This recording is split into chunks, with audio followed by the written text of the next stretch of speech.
and welcome back. If this is your first time, I hope you'll stay. Espero que te quedes. So guys, today we're doing some serious stuff indeed. And by serious, I mean grammar. We're looking at the subjunctive. The subjunctive is the mood that we find the most complicated as English speakers. So we've seen el presente, we've seen the present structure of the subjunctive. I think I've done various videos on the present, but we have not seen the future or the past. So today, we're going to look at the past. El pretérito imperfecto del subjuntivo.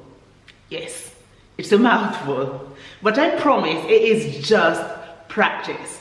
I remember being 16 and just taking the summer to just, you know, get it in, and you will struggle. I mean, we all still struggle with the subjunctive because it's quite complex. It's a lot, but don't worry, this lesson is not so complicated. What I'm going to do is to give you some example of what it is, how you use it, and I've also left some exercises for you to do. But before you do that, obviously I'm going to go through the structure with you on the other board. So we're using the blackboard and the whiteboard today. You know, we're actually focused on it today. Okay, so desires, wishes, to talk about your feelings or situations that are not quite real. Hypothetically speaking, when you're talking about situations that are perhaps not a reality, you would employ the subjunctive, okay? Para ideas hipotéticas, okay? So yeah, we're going to just go through these sentences, and I will read the sentences I want you to complete over here, and then I'll just switch over to the next board, to the other board. Okay, the first example I've got is dijo que iría cuando terminara de cocinar. Okay, he said he'd go when he finished.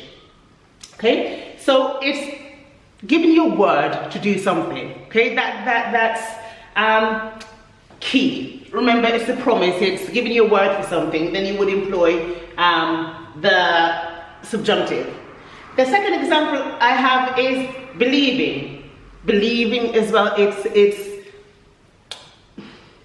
one that I taught you, to believe or not to believe. So believe in negative. Creer, no creer. No creo algo. If you don't believe something, you would also use the subjunctive. No creo que mamá hubiera hecho eso a María. So this is all to do with the past. Okay, remember, we're not in the present anymore. I don't think mom would do that to Maria. So in the past, I don't think she could have done that. I don't think she would do that to her. You know, perhaps she did, but I don't think she would. Okay, no creo que mamá hubiera hecho eso a María. Okay, right. Next, to beg for something. Le supliqué, I begged. Okay, rogar, to beg. Suplicar, to beg. You would use the subjunctive in the past for something like this. Le supliqué que me ayudara. I begged him to help me. I begged him. So with the same clause, you see one subject, the word que as usual, and then the other verb. Okay? Which is referring to another subject. I begged him to help me. Le supliqué que me ayudara. Okay? Next one, the ojalá, which we've seen in the present structure as well. Ojalá que Tomás pudiera venir. If only Thomas could come. Okay? So again, talking about the past. Okay, before I get you to do this, stop the video. Stop it right there and make sure you jot these down. It's your turn. Te toca a ti. Means it's your turn. Now, you're not going to do this now. You're going to watch the lesson on the explanation, on las terminaciones, before you even attempt to do this. Okay? So, I'm going to say stop it right there, and then we'll come back to this in a minute after I'll give you the explanation. Let's go to the whiteboard. Okay, So what is the absolute first thing that you need to do? I don't know if you can see it well like this. Okay. The absolute first thing that you should do is this. And if you don't know how to do this, you're going to stop right there and make sure you know this. Now, the past simple in Spanish, el pretérito del indicativo, okay? So the simple tense. You go to that and make sure you know the third person plural. So by the third person plural, I mean he, she, it in plural, that would be they. So for example, if I said, they said in Spanish, what would it be? They said. Dijeron. Very good. If I was to say, vivir, they lived, what would you say? Vivieron. Very good. That's what I mean. If I was to say they ate, what would it be? Comieron. There you go. So that subject, okay, the third person plural, which is they, you absolutely need to get that down. You need to understand, okay? So the verb to go, for example, in the past simple, you need to learn this. So you learn, yo fui, I went. Tú fuiste, you went. Él o ella o usted fue. He or she or it went. Nosotros fuimos, we went. Vosotros fuisteis, you plural went. Ellos o ellas o ustedes fueron. This is the one you need to learn. Why do you need to learn this? You need to learn this so you might be able to conjugate the pretérito imperfecto and learn it quicker. Okay, so you take this, okay? You take this, so you take a verb, for example, estar, you take it from the present, the past simple, and what you do is you take the on off, okay? When you take the on off, you're left with the root of the word, which is estuvir. No on. You just you slice the on off.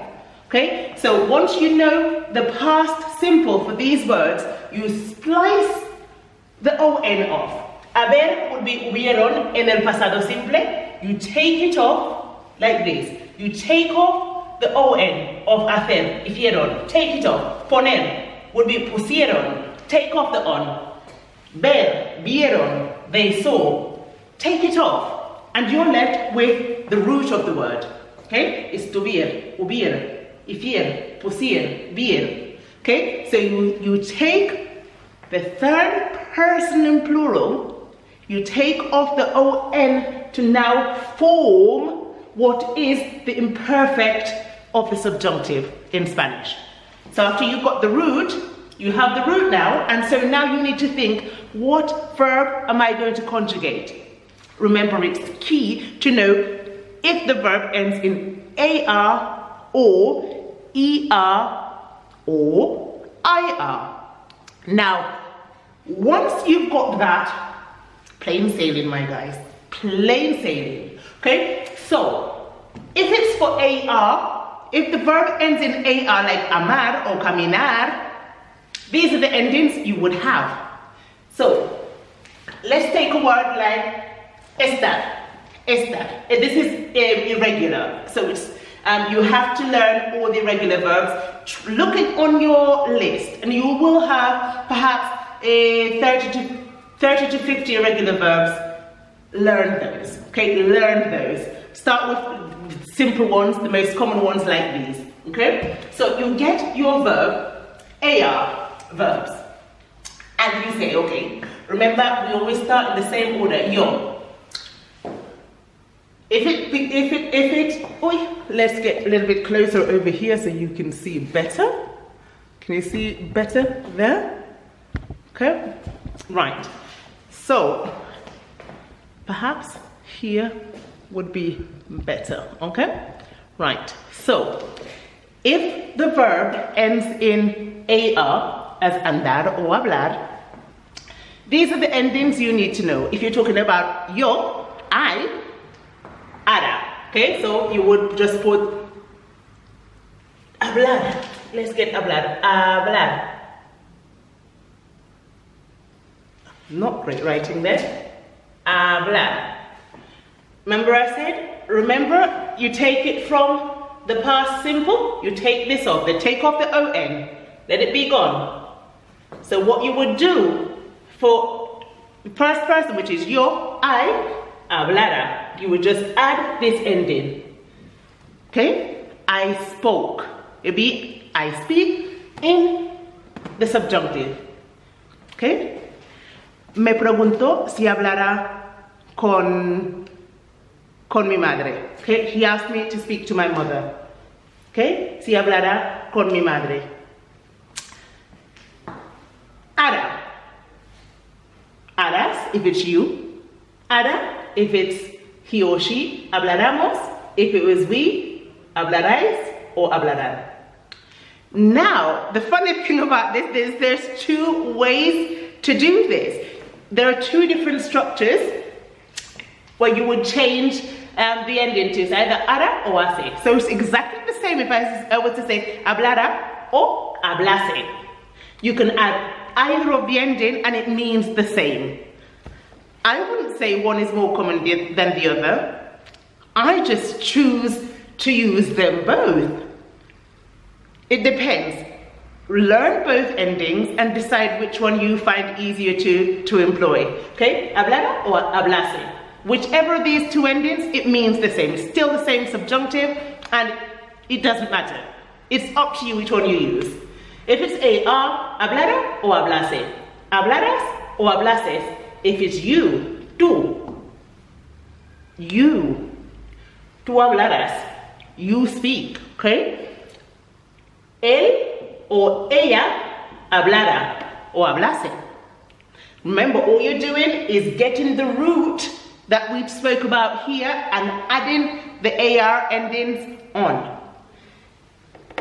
For we, nosotros, it would be hablaramos or hablásemos. Same thing. I always found the AR better than the ARA better than, easier to remember than the hace. But that's just me personally. Okay? You can decide what you find easier. Okay? Vosotros hablaráis o hablaseis. Hablaseis.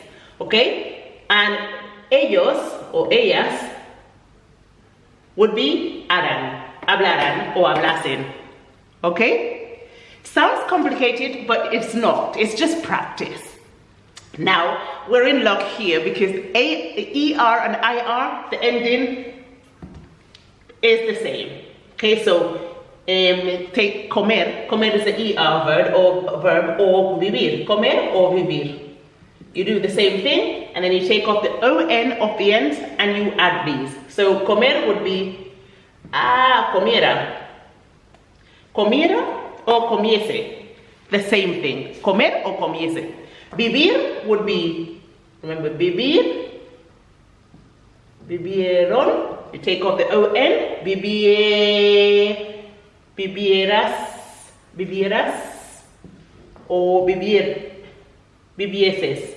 Vivieras or vivieses, okay? So the ending for AR or ER would be, you put era or iese, eras or ieses for tú, él o ella o usted would be viviera o viviese. For nosotros, viviéramos o viviésemos. Okay? For vosotros, you in plural would become vivierais o vivieseis. Okay? For ellos, it would be vivieran or viviesen. Okay? It sounds complicated, but I promise, as soon as you dedicate that time to learning the endings, you will be okay. Okay? So now, if you feel as though you're comfortable or you want to go away and just have a little practice with the endings, remember AR, ara, ace, aras, aces, ara, ace, aramos, aceis, arais, aseis, aran, acen, and so on. Just learn them at your pace. Learn them at your own pace. There is absolutely no rush at all. And when you think you're comfortable, we'll come back and you will do this exercise from the board. Let's go, and I'll give you your sentences. Don't panic. Takes time, and you have time. Let's go. Okay, so I am sure you'll be able to do these on your own. So, number one, you can use more than one word. Okay, if 2 or 3 words fit in the space, use it. There isn't only one right answer. So go ahead and write what you feel the correct reply is, the correct answer to these. Number 1, ojalá trabajar en Londres. What would you do? Remember, it's the past, the subjunctive in the past. What would you put? Ojalá trabajar en Londres. Number 2, Doctor Po me recomendó que me la vacuna. The vaccine. What verb would we use for vaccine? Okay, so it's Dr. Po recommended that I, could it be got vaccinated? Perhaps. I didn't explain that. Oh, I wish, or if only, could work in London maybe. I don't know. There is not just one correct answer, as I said. Number 3, puede que, maybe, it's like a possibility, isn't it? Maybe twice a week. Lots of things you could put there. Number 4, no creo que, I don't think that. I will put more than one word there. De vivir la vida de princesa. I don't think I could get tired of living the life of a princess, possibly. And the last one, me gustaría que tú. That one's easier because you can put whatever you want. It's a desire. You would like it if someone would do something or would have done something. So yeah, I would like you to. Me gustaría que tú. I would like you to move to your own house. I don't know what I would like for you to do. I would have liked it if you'd moved to your own house. What would we put in that sentence? Okay? Have a go and let me know how you get along. And with that, I'm going to leave you. Sí.